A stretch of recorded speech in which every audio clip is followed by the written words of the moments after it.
এই দুনিয়া ক্ষণস্থায়ী, আখিরাত চিরস্থায়ী। এজন্য আমি আপনাদেরকে আরজ করব, এখনো সোজা হয়ে যান, 5 ওয়াক্ত নামাজ ধরেন, স্ত্রীকে একটু পর্দার ভিতরে ঢুকাইয়া দেন। কারণ স্ত্রী পর্দায় থাকলে ওই পর্দানিশি মেয়ের গর্ভে আসে শাওলিউল্লাহ মুহাদ্দিসের মতো সন্তান। সুবহানাল্লাহ বলেন।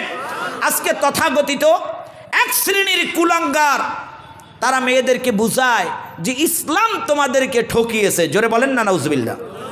আর একটু জোরে বলেন। আমি আপনাদেরকে প্রশ্ন করি, ইসলাম কি নারীকে ঠকিয়েছে না জিতেইছে? কেমনে জিতেইল?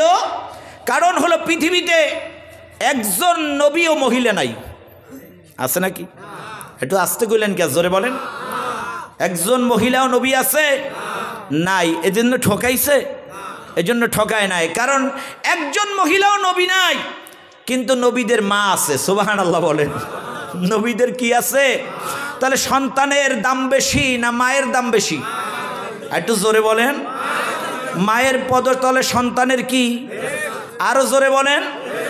হযরতে বাইজিদ বুস্তামি রাহিমাহুল্লাহ নাওয়ারাল্লাহু মারকাদাহু ওয়া জাআলাল জান্নাতা মাসওয়াহু। হযরতে বাইজিদের মা ঘুমিয়ে আছে, বাইজিদ পানি নিয়ে শিয়রে দাঁড়ানো। এই ছোটবেলায় আপনারা শুনেছেন, এখনো অনেকের মনে আছে, ঠিক কিনা বলেন? বাইজিদ কত সময় দাঁড়ানো ছিল এটা কবি বলছে। ঘুমান্ত মাতা স্বয়ং শিয়রে দাঁড়িয়া রহিলেন ঠাই। ভাঙালে নিদ্রা হবে অপরাধ, সেই ভরসায় পানি হাতে খাড়া রহিলেন যে বাইজিদ। পূর্ব আকাশ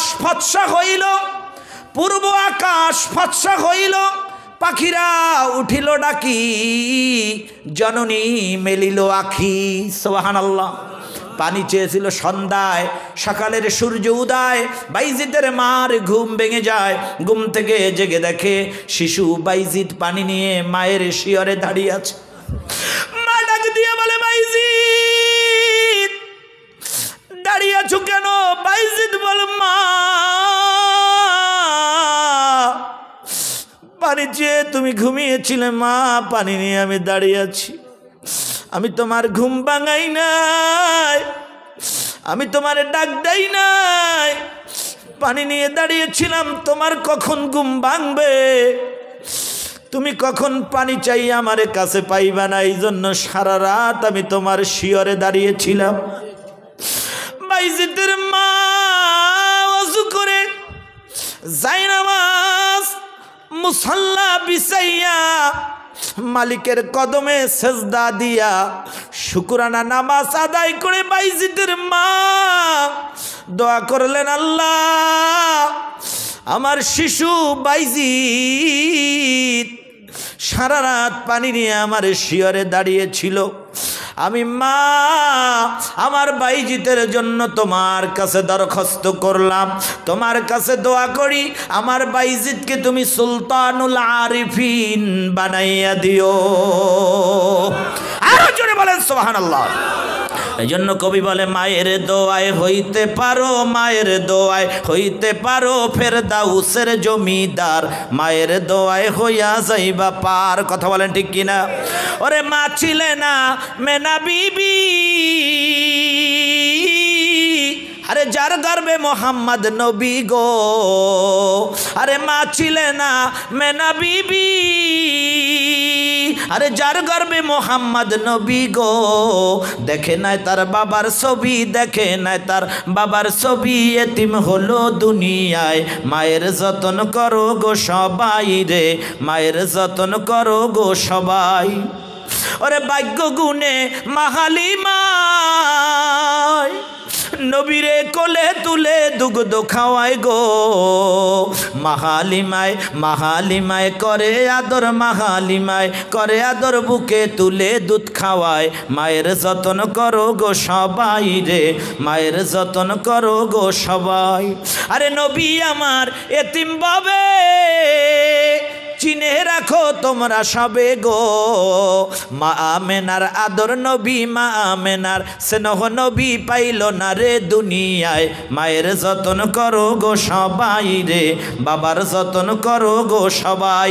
মা বাবার যত্ন, মা বাবার খেদমত করার আদেশ কার? আর একটু জোরে বলেন কার? আল্লাহ বলেন ওয়া কাযা রাব্বুকা আল্লা তা'বুদু ইল্লা ইয়্যাহু ওয়া বিল ওয়ালিদাইনি ইহসানা ইম্মা ইয়াবলুগান্না ইনদাকাল কিবারা আহাদুহুমা আও কিলাহুমা ওয়ালা তাকুল্লাহুমা উফফিন ওয়ালা তানহারহুমা ওয়া কুল্লাহুমা কওলান কারীমা ওয়াখফিদ লাহুমা জানাহাজ যুল্লি মিনার রাহমাতি ওয়া কুর রাব্বির হামহুমা কামা রাব্বায়ানি। জোরে আবার আমার সাথে বলেন ওয়া রাব্বির হামহুমা কামা রাব্বায়ানি। আর একটা বার পড়েন রাব্বির হামহুমা, জবান বন্ধ রাখছেন নি কেউ? কামা রাব্বায়ানি সগীরা। আমার সাথে সাথে বলেন আল্লাহ আল্লাহ। আমাদের মা বাবা ছোটবেলায় যেমন আমাদেরকে স্নেহের কোলে লালন পালন করেছে, ও রাব্বুল আলামিন আপনি আমাদের প্রত্যেকের মা বাপকে আপনার রহমতের কোলে লালন পালন কইরেন। এ শিখানো দোয়া কার? আরো জোরে বলেন। এই মা বাবার খেদমত করে আল্লাহর ওলি হয়েছে। আমাদের সমাজে এখন কিছু কুলাঙ্গার সন্তান আছে, এই কথা বলেন। বাবার গোটা জীবনের কামাই বাদা রোজগার সব খরচ কইরা ওরে MBBS পাশ করাইছে, ওরে BCS ক্যাডার বানাইছে, ওরে আলেম বানায় নাই, ওর ভিতরে রস ঢুকায় নাই। এজন্য খেজুরের কাটা বের হওয়ার সময় উইস হইয়া বের হয়। কথা বলেন ঠিক কিনা? কারো উইস করে দিতে হয় না, খেজুরের কাটা জন্ম থেকেই উইস হইয়া বের হয়। মাদ্রাসায় পড়াইয়া একটা ছেলের ভিতরে যদি আল্লাহর আনুগত্য ঢুকাইয়া দেওয়া হয়, ওই ছেলে ডক্টরেটও যদি করে, ওই ছেলে যদি MBBS BCS পাশ করে, তারপর মা বাপকে ভুলে যায় না। মা বাবা জীবনের সব সঞ্চয় শেষ করে সন্তানকে লেখাপড়া করালো। এই জন্য কবি বলে প্রতিদিন কত সন্তান জন্মায় প্রতি বাবা মার ঘরে। খুব লক্ষ্য করবেন, প্রতিদিন কত সন্তান জন্মায় প্রতি বাবা মার ঘরে। কত স্বপ্ন দেখে বাবা মা সন্তান বুকে ধরে, ঠিক কিনা বলেন?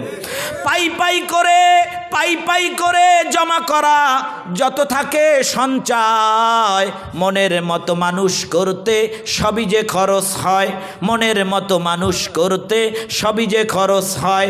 একটাই আশা বুকে বাঁধে বাসা, শেষ বয়সে এসে সন্তান দিবে আশ্রয় বাবা মাকে ভালোবেসে। এইটুকু চাওয়া, এইটুকু পাওয়া, এইটুকু মনে সাত। আজ ছেলে বিয়ে করে বলে শ্বশুর বাড়ি জিন্দাবাদ।